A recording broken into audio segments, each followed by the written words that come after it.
But first, former U.S. President Barack Obama will be visiting Indonesia again after his last visit in 2010.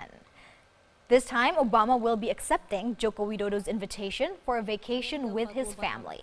The 44th U.S. president is also scheduled to give a speech at the 4th Diaspora Congress held by the Indonesia Diaspora Network on July 1st to July 4th. The theme of his speech will be synergy in the country building, and it will be his first speech in Asia after his second term as president ended earlier this year. Growing up, Obama has lived in Indonesia's capital, Jakarta, for 4 years, and as mentioned in his speech given at the University of Indonesia during his visit in 2010, Indonesia has a special place in his heart. Indonesia, bagian dari diri saya. Buying sate, bakso from the street vendors. I still remember the call of the vendors. Sate. I remember that. Bakso. Enak, ya? 2 days approaching Eid al-Fitr, 3 ships that transfer passengers with motorbikes docked at Tanjung Priok Port in North Jakarta. The 3 free ships that carry motorbikes and their riders is part of an Exodus program organized by both the Ministry of Transportation and the Indonesian River, Lake and Crossing Transportation Ferry, or ASDP Indonesia Ferry. It is estimated that the people boarding the free ships reach 3,000 people. The 3 ships used are the Dobon Solo boat, Roro Sebuku, and Roro Jatra ferries. These ships boarded on Friday noon and evening.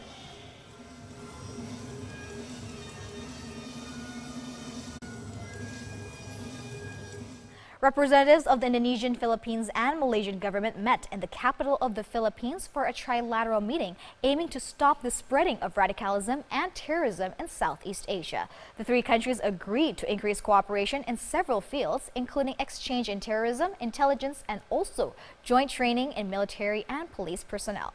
The World News team filed the story.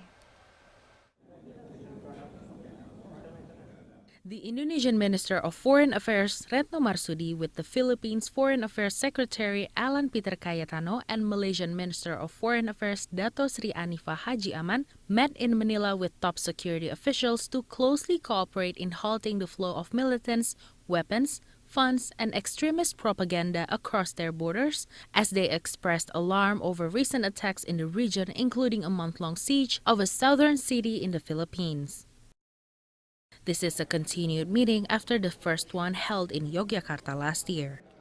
The meeting reaffirmed our government's commitment to effectively address existing as well as emerging transnational challenges and threats that have the potential to undermine the stability and well-being of our countries and the region.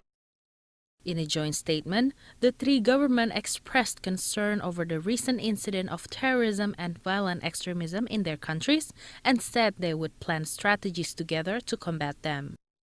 They pledged to improve intelligence sharing about potential threats to stop the flow of militants, funds, and weapons and contain the spread of propaganda on social media. The 3 countries also discussed how to cooperate in enhancing military and law enforcement training and help each other promote religious tolerance and moderation. This meeting was planned to continue soon to discuss the details of their cooperation from each related state agency. Mashita Arifin, Metro TV. Stay with us on World News. We'll be right back with more news and information, including soldiers from the Iraqi Special Forces are inspecting the damage after the fighting.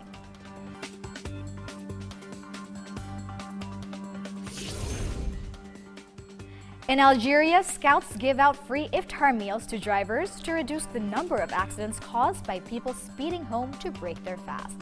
We'll be right back.